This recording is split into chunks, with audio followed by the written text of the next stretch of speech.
especialmente pela infecção de partes moles, ok?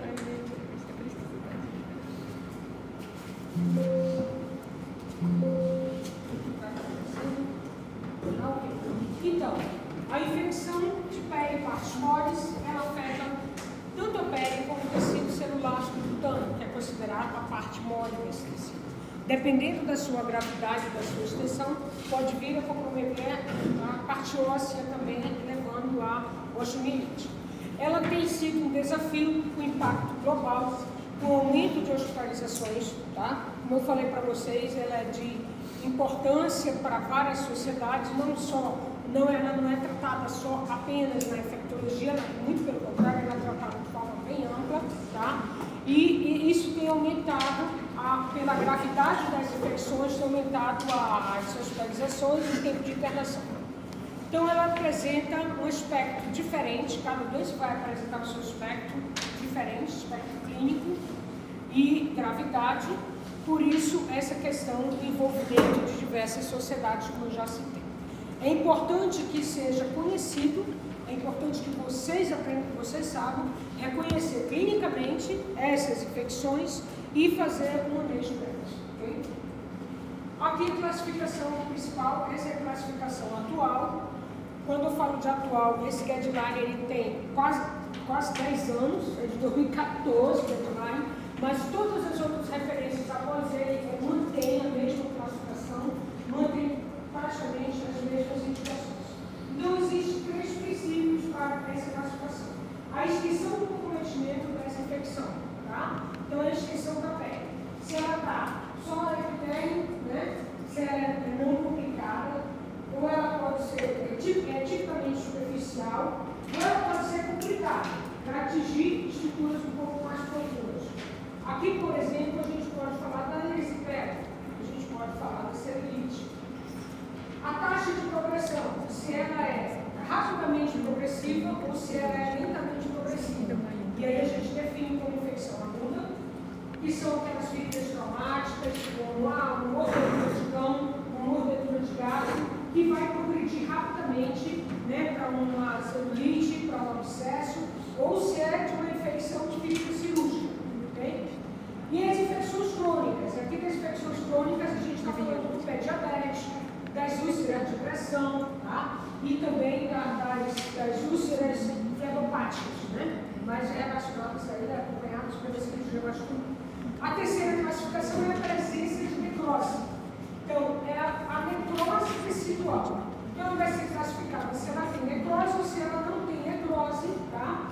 Geralmente, as infecções necrosantes, elas são definidas como paciente necrosante, as gangrenas, tá? Até a questão do pé diabético, que evolui com necrose também, tá? E, geralmente, essas infecções necrosantes, elas são acometidas por polimicrobianos, vários agentes microbianos. Ainda tem um estudo mostrando que a classificação pode ser monomicrobiana, ou seja, só um agente envolvido, ou polimicrobiano. Vocês vão ver que a maioria delas podem ser um ou dois agentes e até a mesma associação deles.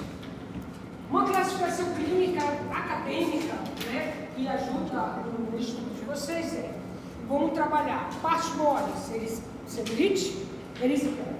Essa celulite erisipela, classificada pelas áreas de disseminação do vermelhidão, elas são iguais, tem edema, vão ser iguais, e tem um endurecimento. Tem uma diferença entre celulite e erisipela que a gente vai ver daqui a pouco. Infecção de ferida. Ela vai ter drenagem purulenta. Uma infecção de ferida cirúrgica ou uma mordedura de um cão, você vai ver que vai fazer aquela inflamação e vai ter push, vai ter drenagem de secreção purulenta. Okay? Também vai ter vermelhidão, vai ter endurecimento, né? Vai ter dor. Abscessos. O abscesso ele já vai ser aquela coleção de pus, né? Que vai estar localizada dentro da derme ou até mesmo comprometendo o músculo, fazendo biomiosite, né? Comprometendo aí, passando, né, da faixa muscular e forma também vermelhidão, edema e endurecimento. Muito bem. Esse é um dos slides mais importantes que eu gostaria que vocês gravassem, fixassem bem, em relação a essa classificação. Vocês veem que é epidémio. O que a gente vai ter aqui nessa parte da epiderme, parte mais superficial, os impéticos, vai ter aí os ectimas, mas os ectimas eles vão formar mais lesões ulceradas. Tem aqui, a gente pode relacionar o pelo, que são as estruturas mais foliculares. O pelo vai fazer a foliculite, ou quando faz um edema mais no bulbo do pelo, que faz os furúnculos. Muito bem. Então aí tem, entrando mais na derme, mais importante aqui, a erisipela ela vai estar tanto na epiderme, mas ela aprofunda também para a derme. Então ela vai estar na transição. Epiderme e pele. Então, antes a gente entendia a erisipela que está só na epiderme e que a celulite estava na derme. Na realidade, isso não é dessa forma, porque o agente infeccioso da erisipela também pode ser. O mais frequente é a infecção estréptica, mas também pode ser o estáfilo. E ele não vai ficar só na epiderme, ele vai invadir para a derme. Ok? Então, essa história de dizer que a erisipela é só da epiderme, não é. Ela é da epiderme, mas ela também compromete a derme, ok? Tanto é que aqui na transição, nessa foto, dá para vocês verem bem. Aqui tem um apontamento de slide, mas ele não consegue marcar na televisão, né? Mas aqui vocês conseguem... Aqui vocês conseguem ver bem, tá vendo aí? Mouse? Não, né? Não tá. Eu estou mexendo aqui, mas o mouse não está aparecendo para vocês. Vocês conseguem colocar o mouse.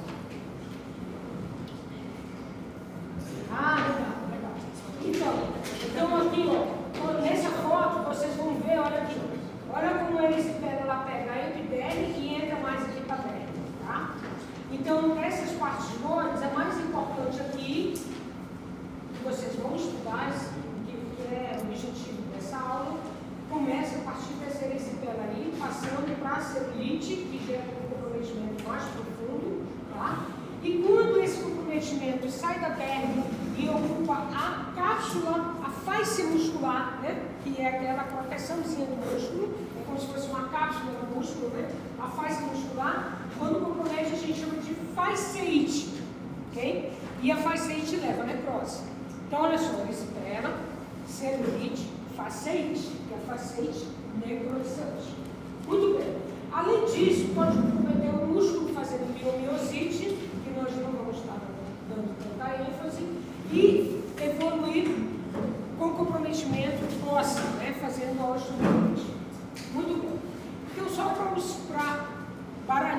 embaralhar a cabeça dos senhores, as infecções de peripartimose é um complexo muito extenso. Várias doenças podem estar envolvidas aí. Desde infectivo, né?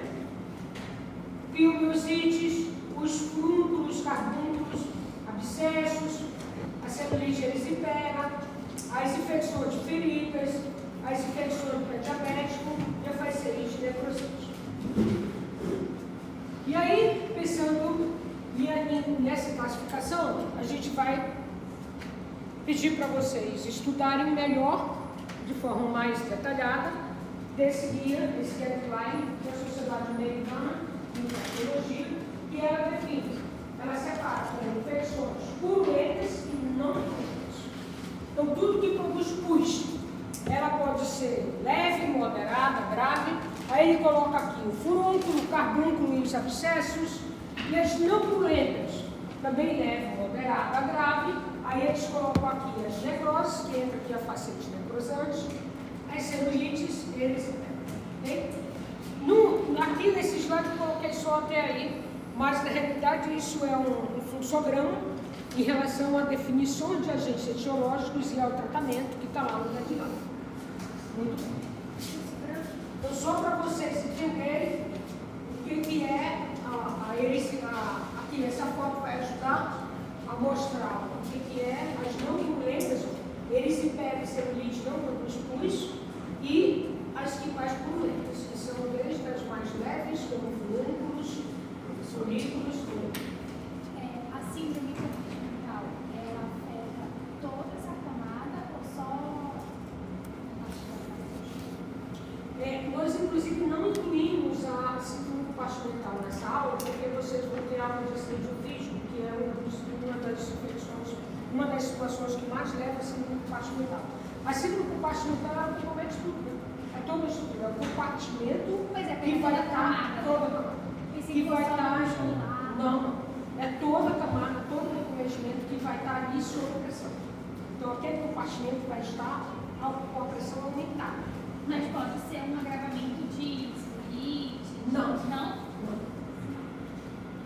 O que leva a síndrome compartimental? São uma infecção que produz liberação de muitos mediadores inflamatórios que aumentam, né, o processo inflamatório daquele local, né, formando um aumento da compressão de todas as estruturas. A celulite ela é localizada. Tá? A piomiosite, se for uma piomiosite grave, que aumente o processo inflamatório, porque a piomiosite é mais profunda, é mais muscular. Né? A piomiosite está focando.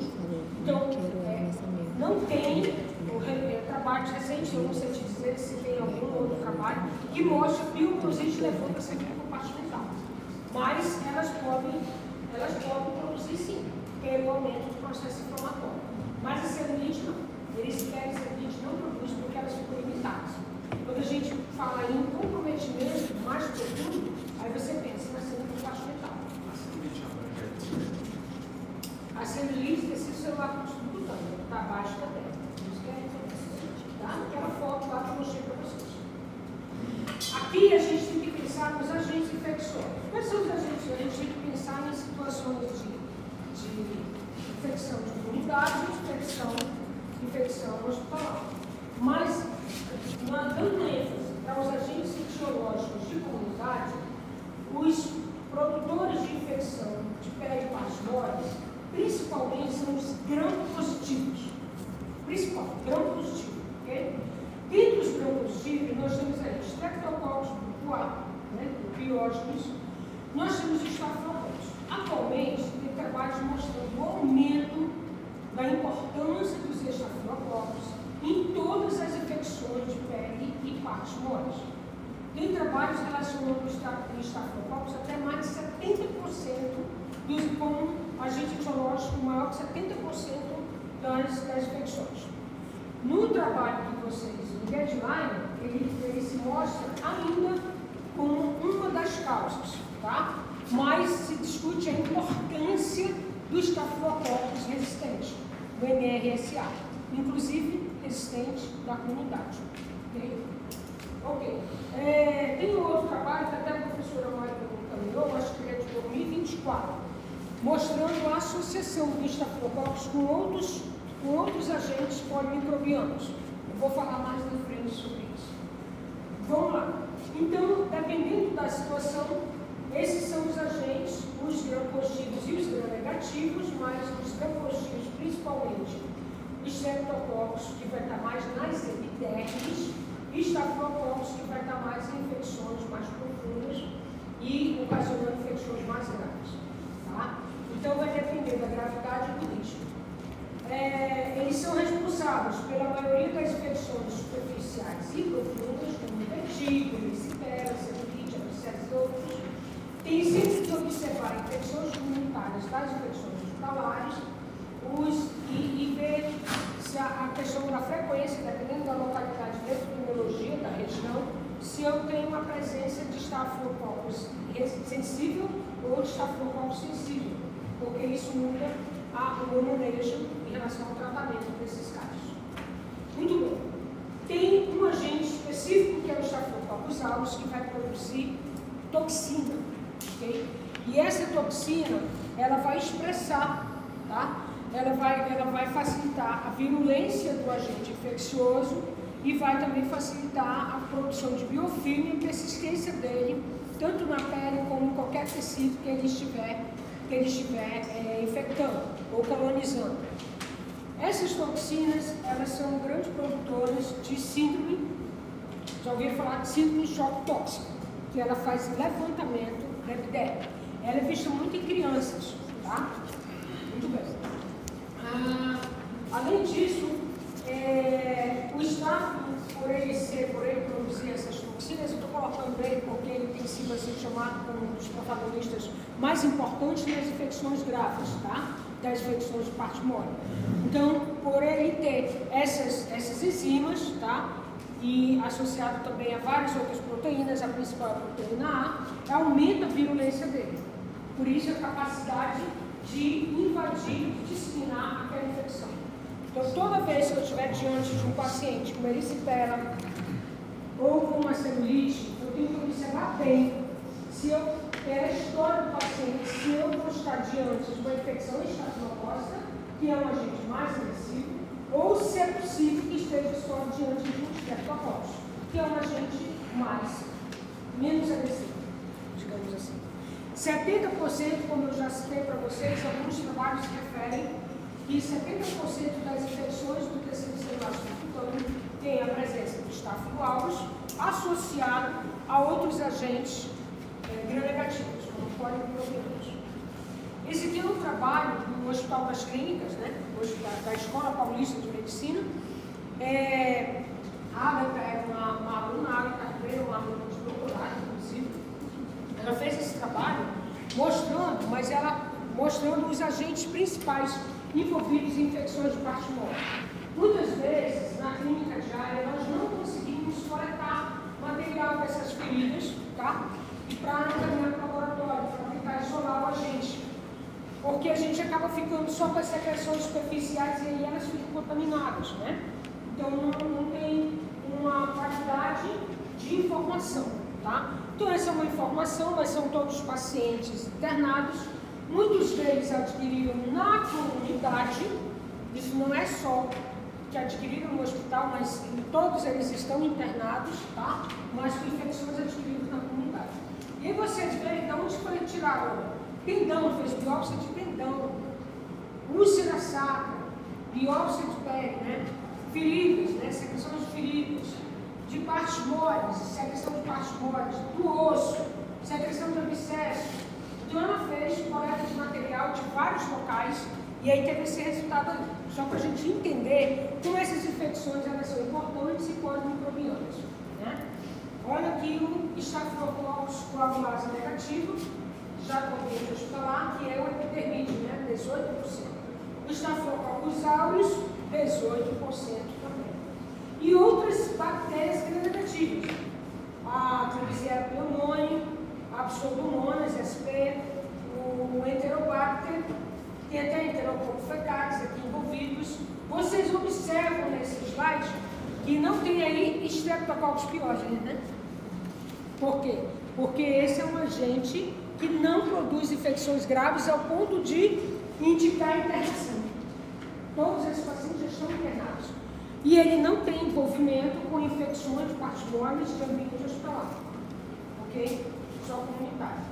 Aqui mais uma vez, para mostrar para vocês relembrarem aí, né? Aqui as infecções, erisipela aí, celulite com infecção de partes moles. As infecções mais superficiais com impetigo, infecções de pele superficial. As infecções anexiais, né, que são os folliculares e os furúnculos. E os ectimas, que são infecções ulcerativas. Estou colocando aqui para vocês, só para relembrar a pediatria. Vocês já fizeram pediatria? Já. Não fazem. Então, eu creio que vocês devem ver isso. Talvez você veja ainda paciente em UBS ou em pronto-socorro na pediatria. Esse é um trabalho da Sociedade Brasileira de Pediatria, tá? Inclusive, eu coloquei as fotos desse trabalho aí para vocês terem uma ideia. Aqui é uma infecção mais superficial, não vai ser o que a gente vai cobrar na prova, não vai ser o que a gente vai dar ênfase na aula, mas é para vocês lembrarem, ok? Aqui, como eu falei agora há pouco, uma infecção produzida por estáfilo, levando a síndrome da pele escaldada. É estafilococose. Ok?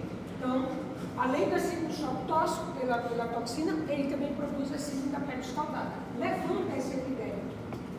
Tem esse levantamento, essa exclamação do epidêmico. Então, lá que tem um impetigo bolhoso. O que é impetigo bolhoso? É como se fosse uma síndrome da pele escaldada, mas localizada, né? Aqui são outros impetigos, são várias formas de impetigo. Aqui são outros impetigos. Eles chamam de impetigo crostoso e impetigo crostoso em face. Raramente essas infecções são produzidas pelo Streptococcus. A maioria das vezes vai ser Staphylococcus. Tá? Então, por isso a importância. Outras lesões, ó, foliculite na coxa, o furúnculo, e o ectima. O ectima que produz essas úlceras. Tá? Se vocês vão ver na pediatria, na dermatologia, tá? E que o foco da nossa aula de hoje, começando, é celulite, começa pelas infecções pachimoses. Celulite e erisipela. Existe uma diferença entre elas, como eu já citei agora há pouco. Elas vão produzir as mesmas manifestações de vermelhidão, de edema, de calor, de rubor. Vai ser uma diferença entre elas, que é a questão da limitação da lesão, tá? Então, geralmente, as celulites, elas são mal definidas. Você não consegue enxergar ali a transição da pele sã para a pele doente, para a pele avermelhada. Na erisipela você consegue ver isso. Você consegue ver, aqui termina o vermelhidão e aqui a pele normal. Então, é porque ela é bem delimitada, é bem definida, tá? A erisipela geralmente tem evolução mais rápida e a celulite vai ter evolução mais lenta. E os demais são iguais, inclusive nos agentes infecciosos. Elas podem ser produzidas pelo Staphylococcus erisipela? Pode. Pode ser produzida pelo Streptococcus erisipela? Pode. Nas celulites pode estar mais relacionadas o Staphylococcus. Ok? Então, a celulite é a mais comum. Também, repetindo, caracterizada por eritema, edema, calor, dor, frequentemente acompanhada de febre, que faz o processo inflamatório. As bordas mal delimitadas, você não consegue ver a transição de infecção. Okay? O patógeno mais comum aqui, na maioria da literatura nacional e internacional, vai ser o Staphylococcus aureus, mas não esqueçam que o Streptococcus grupo A pode estar envolvido. Sempre na celulite, pensar em portas de entrada, lesões. O paciente foi fazer uma medicação no pronto-socorro, tomou uma injeção na nádega e fez uma celulite, eu vou pensar em estáfilo. O paciente teve uma celulite, mas não tem porta de entrada, eu não consigo identificar, tem uma lesão na pele, porque aconteceu a celulite, mas eu não consigo encontrar uma topada com lesão na perna, uma porta de entrada com a introdução de um agente, então é possível que seja Streptococcus do grupo A. Como a gente nunca sabe definir clinicamente o agente, a gente vai ter que lançar mão de um tratamento que faça uma cobertura para os dois, ok? E aí o antibiótico vai ser sistêmico, dependendo da situação. Se for uma celulite pequena, posso tratar ambulatoriamente, mas eu tenho que avaliar muito bem se esse paciente pertence ao grupo de riscos de imunossupressão. Se ele pertencer a algum grupo de risco de imunossupressão, eu vou ter que internar esse paciente. Principalmente se ele é um diabético, se ele usa corticoide de forma crônica, eu posso estar tendo envolvimento de pseudomonas aeruginosa, tá? Então eu tenho que internar esse paciente. A maioria dos casos da celulite, o tratamento de primeira escolha vai ser uma cefalosporina que tem a cobertura para estáfilo, tá? Ou uma oxacilina. Se eu tiver segurança pela história clínica, que é um Staphylococcus, posso prescrever oxacilina com segurança, ok? E tenho sempre que manter os cuidados de suporte. Pergunte. Para ver a celulite, tem que ter uma porta de entrada? Não, acabei de falar. A celulite com a porta de entrada clássica, geralmente é associada ao Staphylococcus aureus. Quando eu não consigo identificar uma porta de entrada, é possível que seja um strepto. Mas eu posso ter celulite sem porta de entrada? Visivelmente, posso. Posso ter. Como é que esse agente chegou lá? Chegou de alguma forma. Translocação bacteriana, ou tomou um trauma ali, mas não abriu. Não teve descontinuidade na pele. Então pode ter, caiu, bateu, teve ali uma inflamação, tecido celular subcutâneo e evoluiu infecção. Então não tem uma porta de entrada, não tem uma abertura que eu possa identificar. Tá? Ela pode acontecer na face. Olha a porta de entrada na face. Qual é a principal porta de entrada na face para a celulite? Espinha, né? Ainda mais quando você está nervoso, né? Para te dar uma porta, ficando na cara. Eu estou assim. Eu estou na última, estou escrevendo a minha tese. Aí tem hora que não funciona. O tic-tac não vai para frente. Aí eu começo a coçar.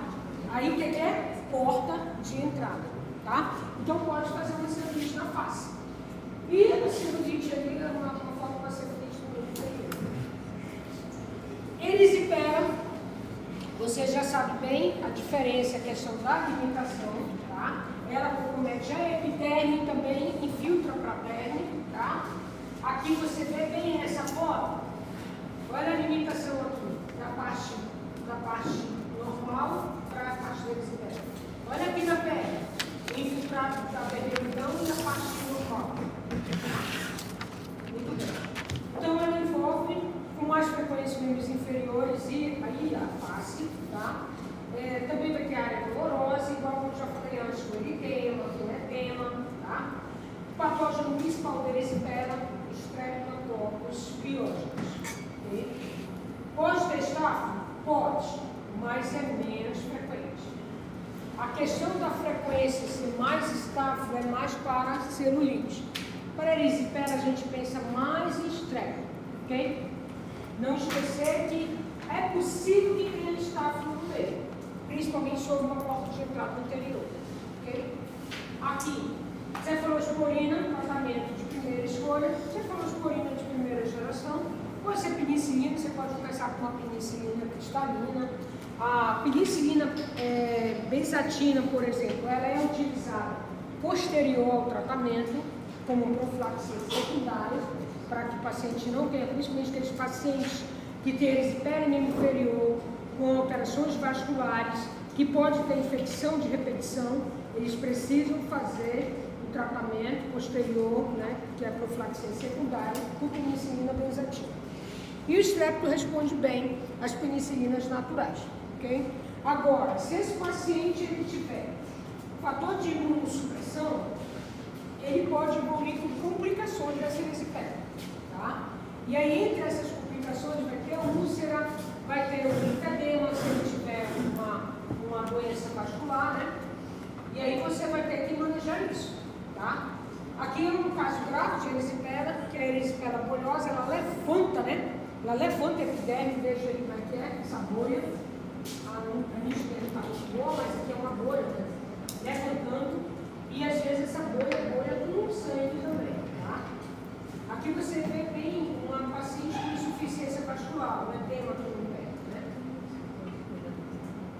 Em protocolo de tratamento, mas vocês vão ver esse protocolo com mais fidelidade no material que eu mandei para vocês, tá? Aqui é para definir celulite e erisipela, andam juntos. Que pode ser Streptococcus, pode ser Staphylococcus, né? Aí aqui a orientação da erisipela, começar com penicilina. Eu posso fazer a clindamicina, porque a clindamicina atua nos dois, né? Muito bem. Não respondeu, então eu não tenho uma clindamicina, eu posso escolher uma cefazolina ou uma cefalexina se for com ambulatório, senão eu faço uma cefalotina, né? Na internação do paciente. E eu tenho que ter cuidado, principalmente nas celulites, se esse paciente tem histórico, para eu pensar em Staphylococcus aureus resistente, o MRSA. Okay? Eu vou focar muito nesse tratamento que vocês vão ter lá no slide de vocês. Ok?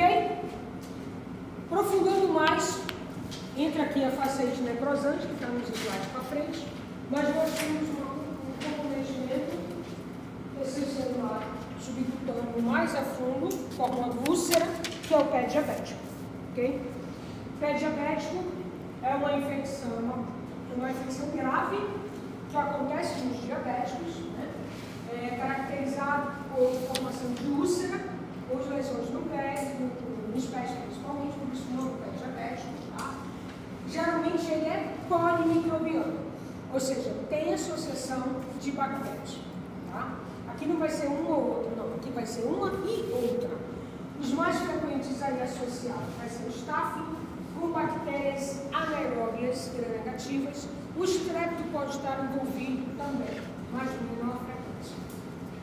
Aqui a característica desse paciente, que é um paciente diabético descompensado, ele vai apresentar manifestações de uma neuropatia diabética, de uma doença arterial periférica, deformidades nos pés, se for um caso mais crônico, traumas de calçados inadequados. Você sabe que o paciente com neuropatia tem uma área que ele não sente, né? Que ele perde a sensibilidade. E aí ele pode calçar um sapato, não sentir o machucado desse sapato e abre ali um calo. E a partir daí é uma porta de entrada para uma infecção. Né?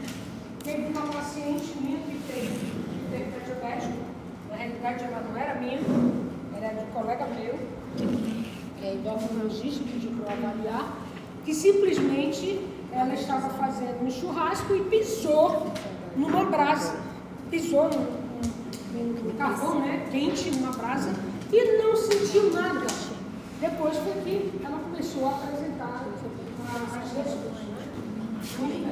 Aqui a descompensação só para mostrar quais são os fatores, tá?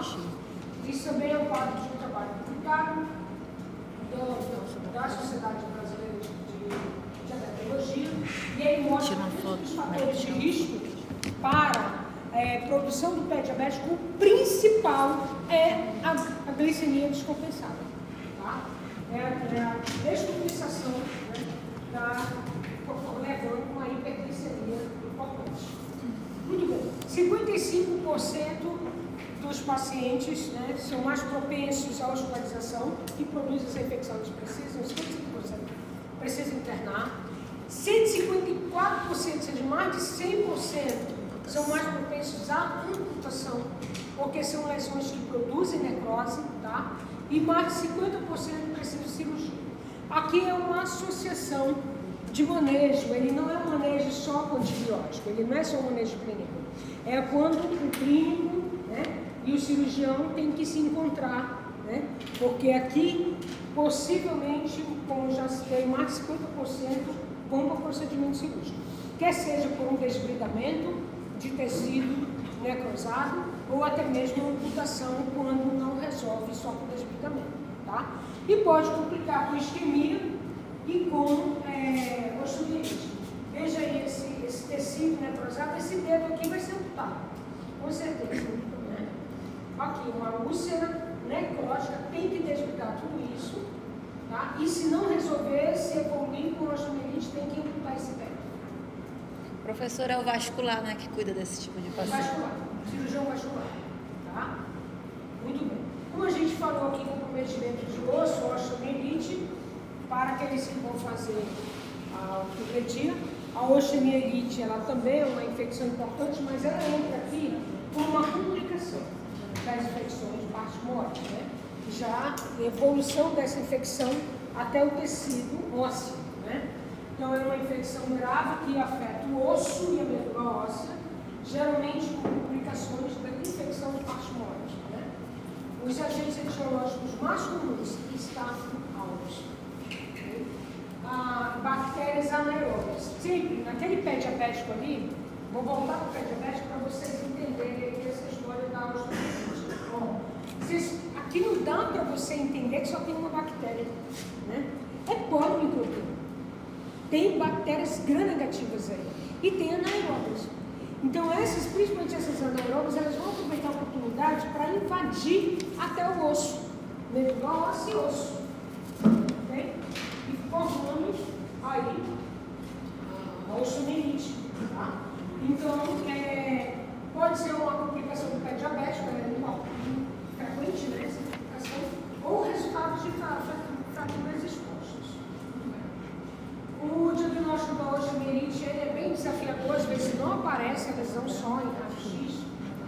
Você sabe, às vezes a gente precisa ter, além da imagem do raio-x, ir para uma tomografia, mas a melhor aqui nesse caso vai ser uma ressonância, tá? Porque ela vai mostrar melhor como é que está a infiltração desse tecido, tá?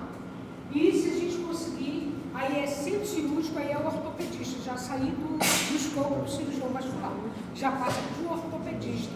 Aí tem uma briga, né? Por quê? Por que a briga?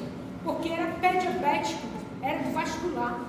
Aí o vascular diz, não, mas agora está no osso. Aí o ortopedista, cuida aí, depois do que sobrar, manda para mim. Né? Eu tenho uma briga dos dois. Na realidade, o ortopedista pode entrar ali, porque vai ter que entrar no osso, fazer a biópsia óssea ou um raspado desse osso, para tentar isolar esse agente. E se for um anaeróbio, raramente vai conseguir isolar essa bactéria. Né? Muitas vezes a gente consegue isolar sem um estáfilo. O estáfilo, o pseudomonas consegue isolar. Okay? Muito bem. Mas independente disso, nós não vamos esperar o resultado dessas culturas para tratar o paciente. Por isso que existem os guidelines, porque tem os protocolos para iniciar o tratamento para uma osteomielite, tá? E não é só tratamento clínico, é associado com o cirúrgico, tá? Então, a antibiótico-terapia vai ser prolongada nesses casos, geralmente por 6 semanas ou mais, tá? Às vezes tem pacientes que ficam aí 3 a 6 meses tratando, e 6 semanas vai ser o quê? Vai ser uns 2 meses, né? 1 mês e meio mais ou menos. Mas tem pacientes que precisam ficar mais tempo, tá? E a cirurgia vai ter que entrar aí, o cirurgião ortopédico, para remover os tecidos necrosados. Muito bem, eu pulei, porque eu queria falar com mais ênfase no pé diabético e na osteomielite, que é uma complicação, mas esse é o terceiro tópico na evolução daquela fotografiazinha que vocês viram, naquele desenhozinho, né? Nós temos aqui a epiderme, a derme, né? Aí tem a transição ericitera, epiderme, derme, tem a celulite que é da derme, e mais profundo, depois da derme, nós temos o quê? A face muscular, né? Então, se a infecção evoluir até a face, a gente vai chamar de fasciite. É uma infecção grave, frequentemente fulminante, potencialmente fatal, tá? Infelizmente, eu tive um primo que faleceu de fasciite. Chega no momento que a gente não consegue, mesmo que você faça tudo, você não consegue salvar o paciente, tá? Potencialmente fatal. Então, característica com necrose, rapidamente progressiva da face muscular, e ela não fica só na face, ela vai invadindo e progredindo para comprometimento do tecido de partes moles, tá? Aqui não dá tempo nem de comprometer osso, tá? A fasciite não evolui para osteomielite, porque não dá tempo, porque ela é rápida demais, ok? Geralmente o que vai comprometer o osso fazendo osteomielite são as infecções crônicas, as úlceras, tá? Na fasciite não. Mas, graças a Deus, elas são raras. No mundo todo, uma média global é de 4 a 100 mil por ano. 4 a 100 mil pacientes por ano. É a incidência dela. É uma incidência baixa, felizmente, né? Mas ela gera, quando acontece, gera necessidade de leito de UTI, tá? E chama a associação de vários médicos. Aí entra um intensivista, um infectologista e um cirurgião. Porque vai ter que desligar, ok? Pois não? A fasciite é uma complicação de uma infecção superficial ou ela é isolada? Ela pode ser uma complicação de uma infecção desde que o agente seja agressor. Exemplo, Staphylococcus. Porque ele começa aqui, faz uma celulite e invade. Mas como ela é muito rápida, quando ela começa, geralmente deve ser um agente infeccioso com alta virulência. Ele vai invadindo. Muito bem. Também conhecida como gangrena estreptocócica, tá? Ela pode fazer sinergismo de comprometimento da face com o músculo, tá? Fazendo biosite. E aí eu trouxe esse slide aí, esse slide é também de um trabalho que mostra atualmente eu falo de 2023, tá? A classificação da fasciite em 3 pontos, de acordo com o agente infeccioso. A polimicrobiana tipo 1, tipo 2 e tipo 3. Né? A tipo 1, o que é a tipo 1? São os organismos, a associação do aeróbio com o anaeróbio. Geralmente é visto em idoso como comorbidade. O que vai produzir? Uma úlcera diabética ou uma úlcera de decúbito, hemorrágica, fissuras retais, episiotomias, cirurgias colônicas, cirurgias urológicas ou procedimentos ginecológicos. Aqui é para lembrar, já ouviu falar da Fourier? É horrível. Aqui ela está no grupo 1, né? Então, são angina de Lütke, né, que é aquela infecção aqui da face, né? Facial e submandibular, comete tudo, faz necrose, e a gangrena de Fourier, tá? Da região perianal, da região genital, tá? Tanto de homens quanto de mulheres, né? Faz um edema importante na vulva, fazendo necrose, e o homem é no testículo. Professor, é mais comum em homens, né? Mais comuns em homens, mas em mulheres pode ter também. A edema na vulva, né? Com necrose. Tem, tá? na mulher também. Aí aqui é o tipo mulher eu 2. vejo mais em homem. O tipo 2 geralmente ela é considerada como microbiana. Aí que está associado aí é o Streptococcus tuberculosis, que é o mais comum, né, esse tipo 2. Pode estar o Staphylococcus e chama a atenção para a presença do Staphylococcus MRSA em ambiente hospitalar, pós-cirúrgico, né? Então pode ocorrer em qualquer faixa etária. Aqui não precisa ter imunossupressão. O paciente pode não ter comorbidade e evoluir por uma faciite necrosante. Olha aqui, ocorre uma necrose desse órgão tão importante que solta essa parte todinha que está marcada para sair, é tecido morto. Esse tecido necrosado não vai servir mais para o paciente. E se não tirar, o paciente piora com sepse e aumenta a necrose. Então tem que tirar essa necrose, esse tecido é digitalizado. E aí fica assim, uma região cruenta. E essa região cruenta, esse paciente, ele tem que ser represbiridado a cada 24 ou 48 horas, dependendo da situação, ele precisa voltar no centro cirúrgico para ser avaliado e fazer um novo presbiteramento. A 3 já é com agentes infecciosos mais hospitalares, que eu nem trouxe aqui, que é discutível se elas fazem parte ou não desse grupo de pacientes necrosantes, que são as aeromonas, tá? Mas as mais importantes é a tipo 1 e a tipo 2. A tipo 1 está relacionada às imunossupressões e a tipo 2 pode acontecer em qualquer paciente.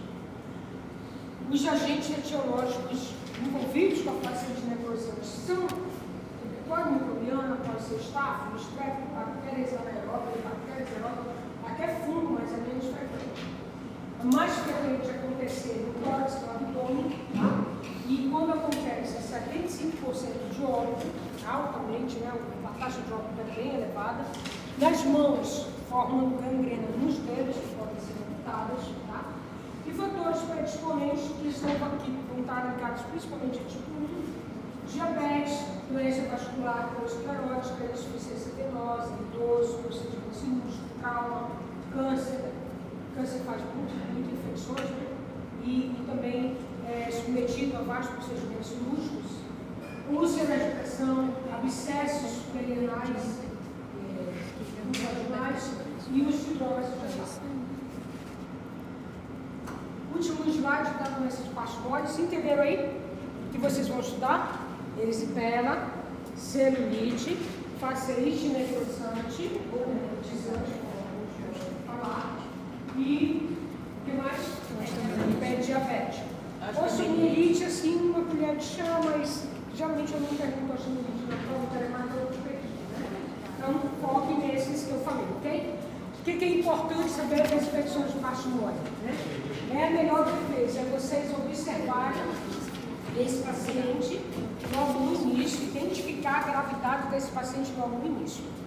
Uma erisipela pode ser um Streptococcus pyogenes, não vai ser grave, mas eu tenho que identificar os fatores predisponentes de gravidade e ter mais atenção com esse paciente, porque ele pode sim evoluir com uma complicação. É uma celulite. Essa celulite tem porta de entrada? Tem história para pensar no estáfilo ou não? Se não tem história, o paciente está evoluindo bem, eu vou fazer ambulatorialmente um tratamento oral para uma celulite pensando em um estrepto. Ok, mas se esse paciente tem fator de predisponente para gravidade, mais uma vez, repetindo, ou se ele está agravando, internar esse paciente, que pode ser um estáfilo. Ok? Nós não abordamos abscessos, mas uma celulite, na realidade, é diferente de abscesso. Uma celulite não vira um abscesso. O abscesso é quando você inocula o agente direto no músculo. Okay? Aí faz aquela miosite, aquela piomiosite. Tá? Uma celulite não leva a um abscesso. Okay.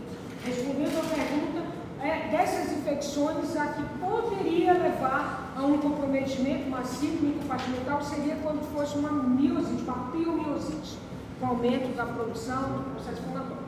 Erisipela nem celulite não levaria a comprometimento micocompartimental, não. E as úlceras, principalmente as úlceras do pé diabético, tem que ter atenção, que elas são crônicas, elas podem levar a outras complicações, como miosites, como é que eu falei? Facientes necrosantes e osteomielites. Lembrar que essas úlceras é do pé diabético, é da flemopatia, né? É úlcera de pressão, a fisiopatogenia delas são iguais. Pergunta? A